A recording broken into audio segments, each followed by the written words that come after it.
라데츠. 그는 동생 오공을 우주 땅 따먹기 놀이에 조인시키기 위해 오공의 아들을 미끼 삼아 설득을 시도하였으나 설득은커녕 피콜로와 오공의 협공으로 그는 오공과 함께 사망하게 된다. 그때 스카우터를 통해서 지구의 소식을 실시간으로 들으며 라데츠가 죽던 말던 우주 저편에서 한가롭게 치킨을 뜯고 있던 이가 있었으니 누구인가?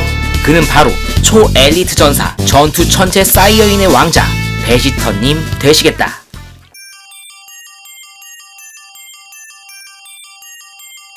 그는 스카우터를 통해서 드래곤볼에 대한 소식을 듣게 된다. 라데츠에 대한 복수가 아닌 드래곤볼을 위해, 드래곤볼을 통해 영원히 전투를 즐기기 위해, 영원한 생명을 얻기 위해 지구를 방문하게 된다.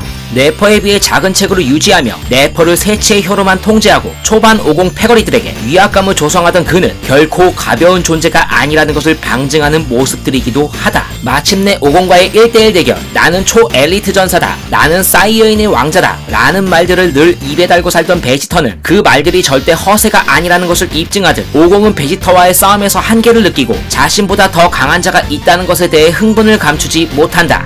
50은 아들과 친구들의 도움을 받아 베지터를 이겼지만 실질적으로 베지터에게 압도적으로 제압당했다 보면 된다. 하지만 손오공을 압도적으로 내리누른 것은 이것이 처음이자 마지막이라 볼 수도 있겠다. 따라 잡힐 듯 말 듯 베지터는 열심히 손오공을 쫓지만 쫓아가는 만큼 손오공은 한 발 더 멀리 달아나고를 반복하게 된다. 결국 초사이어인 3의 50이 마인부와 싸우는 모습을 보고 베지터는 최고의 자리를 양보하게 된다. 비록 최고의 자리를 손오공에게 양보는 하였지만 나처럼 베지터의 팬의 입장에서는 그렇지 않을 것이다. 베지터가 최고라는 것을 50과 비교해 입증을 해보도록 하자. 베지터, 그의 완성은 누가 뭐라 해도 강한 자존심이라 생각한다. 태어날 때부터 그는 출신 성분 자체가 50과 엄연히 달랐다. 50은 선천적으로 타고난 백수건달, 베지터는 적어도 프리저 밑에서 질 좋고 엄선된 행성을 정복하며 팔아넘기는 영업부 직원이었다. 또한 태어난 순간부터 50과의 전투력 차이도 태생적으로 엄연히 달랐기에 50에게 뒤지고 있다는 사실은 그를 분발하게 만들기 충분했으며 그만큼 상상 이상의 능력을 발휘하게 해주었다. 그리고 50은 무천도사, 카린, 개왕 등 많은 스승을 통해서 기본 자질, 체력, 무술 등을 단련 및 전수 받았지만 베지터에게는 스승이 없었다. 베지터가 다른 별을 침공하고 있을 때 프리저가 혹성 베지터를 파괴해 버렸기 때문에 그는 어릴 적부터 혼자 깨우치고 홀로 훈련하고 늘 고독한 존재였다. 기의 흐름을 감지하는 것을 50과 그의 패거리들은 훈련을 통해 습득을 하였지만 그는 초사이어인이 되기 전까지는 훈련을 고사하고 오로지 50 패거리들과의 실전 전투를 통해 자신의 순수한 힘과 재빠른 습득 능력으로 더 이상 스카우터에 의지하지 않고 기의 흐름을 감지하는 것을 터득하게 된다. 또한 베지터와의 전투를 하게 된 큐이, 그는 베지터에게 실력이 떨어졌구나, 그 따위 전투력으로 너한텐 승산이 없다, 허나 결코 그렇지 않다는 것을 다들 알 것이다. 베지터는 최전선에서 사력을 다해 싸우며 뛰어난 전투 감각으로 전투력을 컨트롤하는 능력도 습득하게 된다. 선천적으로 타고난 천재인 그였기에 하급전사 50과 겁쟁이의 평화주의자라 칭했던 50 패거리 따위도 하는 것을 베지터가 못할 리가 없는 것이다. 베지터의 천재적 전투 감각은 피콜로도 인정해버린다. 50과 인조인간 19호의 전투를 멀리서 지켜봤던 베지터, 그는 정말로 19호가 에너지를 흡수하는지 확인을 하기 위해 자기가 희생양이 되어 이루 확인 후 단숨에 19호를 제압한다. 그렇게 자기 전투력의 많은 양을 흡수당한 베지터는 20호와 바로 전투를 치렀으면 승산이 낮았지만 무슨 이유인지는 몰라도 그는 자기를 이길 기회는 바로 지금 뿌리나며 20호에게 싸움을 유도하는 말을 던진다. 때 피콜로는 베지터의 고육지게 책략에 감탄을 금치 못하고 역시 베지터는 전투 천재다라고 탄성을 하게 된다.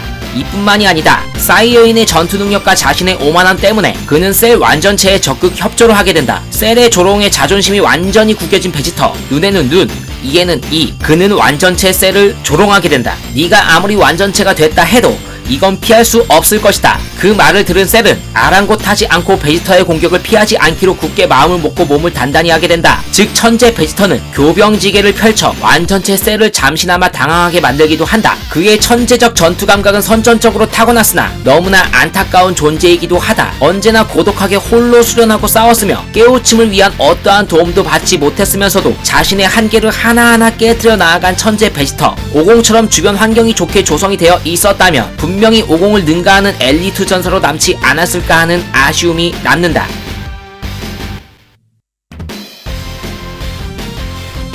나메크 성의 드래곤볼 소식을 들은 그는 다시금 50 패거리를 만나게 된다. 하지만 그는 어떤 이유에선지 오반과 크리링을 살려두고 오히려 한 팀이 되어 기뉴 특전대와 싸우게 된다. 굴드, 크리링과 오반의 전투. 그들은 굴드의 초능력에 움직이지 못하고 생사의 기로 앞에 서 있게 되었지만 베지터는 기회를 틈타 굴드의 목을 날렵하게 베어버린다. 뜻밖의 상황의 크리링은 설마 네가 우릴 구해줄 줄이야 라고 말을 하지만 베지터는 착각하지 마라, 일부러 너희를 구한 것 같냐라고 멘트를 던진다. 프리저의 마지막 변신, 그의 기막힌 레이저 빔은 초스피드로 오반의 가슴통을 관통하려는 찰나에 베지터는 오반의 뒤통수를 최대한 갈겨 위기로부터 구해낸다. 그에 대한 보답으로 오반은 구해줘서 고마워요 라고 하지만 베지터에게 돌아오는 대답은 역시 착각하지 마라.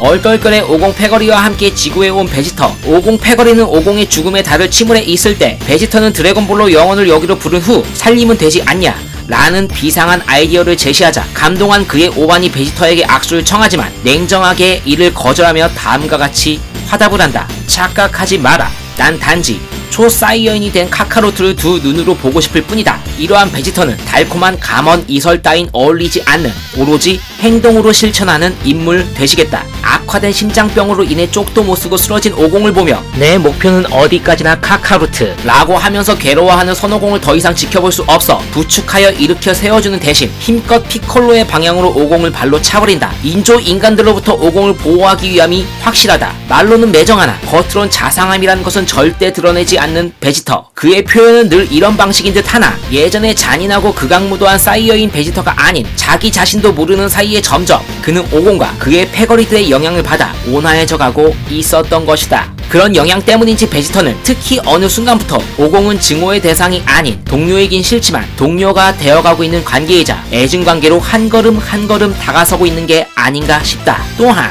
그는 겉으론 매정하나 표현이라는 것도 할 줄 아는 부성애를 가진 아버지이기도 하다. 완전체 셀의 공격에 가슴을 관통당하고 쓰러지는 미래의 트랭크스. 그 모습을 보고 완전히 멘탈이 나가버린 베지터. 트랭크스의 죽음을 알게 되자 그 순간 활활 타오르는 분노에 휩싸인 베지터. 그는 이성을 잃고 미친듯이 공격을 퍼붓는 모습도 보여준다. 처음 만났을 때도 정신과 시간의 방에서 지낸 시간 동안에도 트랭크스에게 단 한 번도 따뜻하게 대해주지 않는 그였지만 그의 마음속에는 어느 아버지 못지않은 부성애가 넘치고 있었던 것이다. 즉 베지터의 속마음이 들통난 것이다. 그리고 셀은 완전히 제거되고 미래의 트랭크스는 50 패거리들과 어머니 부르마와 작별 인사를 나누고 조용히 아들에게 손가락으로 승리의 V를 만들어 보내주는 베지터. 자존심 뺨은 시체인 그는 비록 표현은 안하지만 표현을 안할수록 표현을 하는 그 이상만큼 마음의 전달을 누구보다 완곡하게 잘하며 겉은 차갑고 매정하지만 가슴만큼은 그 누구보다도 따뜻한 카리스마를 지닌 사이어인 전사인 듯 하다.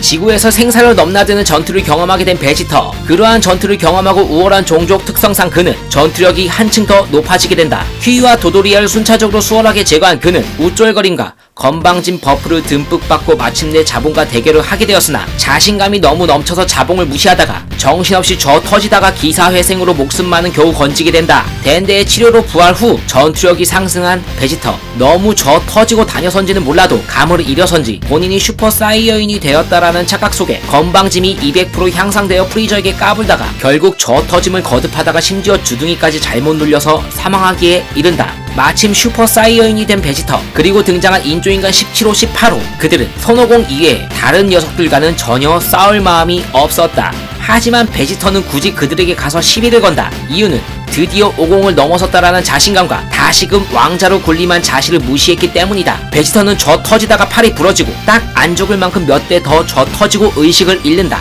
정신과 시간의 방에서 파업을 하게 된 베지터. 그는 전투력 상승은 물론 교만함과 건방짐도 같이 상승하는 듯 하다. 본인의 수련 성과를 자신있게 표출하게 되지만 17호를 흡수한 셀과의 전투에서 큰 흥미를 느끼지 못하고 18호 흡수에 적극 협조를 하게 된다. 아마 베지터는 셀이 완전체가 되어봤자 자신을 넘어설 수 없을 것이라고 자신했었을 것이다. 하지만 이것이 베지터에게 화근덩어리가 되어 쪽도 못쓰고 이번에도 딱 안 죽을 만큼 터지게 된다. 결국 언제나 그랬듯 오만 방조함과 교만함 덕분에 덕분에 자존심마저 긁히게 된다. 아까도 언급하였듯 베지터는 드래곤볼 슈퍼로 넘어가기 전까지는 스승 없이 자신의 한계를 하나하나 깨뜨려 나간 엘리트 전사다. 그렇지만 자신의 최대의 적 교만과 자만은 깨뜨리지 못하고 젖터짐을 거듭한다. 이러한 나쁜 마음을 제대로 통제하고 닦을 수 있는 계기, 즉 선호공의 스승 무천도사처럼 헛된 자만심을 갖게 되었을 경우 깨달음을 얻을 수 있게 도움을 줄 수 있는 조력자가 있었다면 더 이상의 극한 직업 사이어인 전사가 아닌 단연 최고 중에 최고의 전사로 거듭나지 않았을까 하는 생각도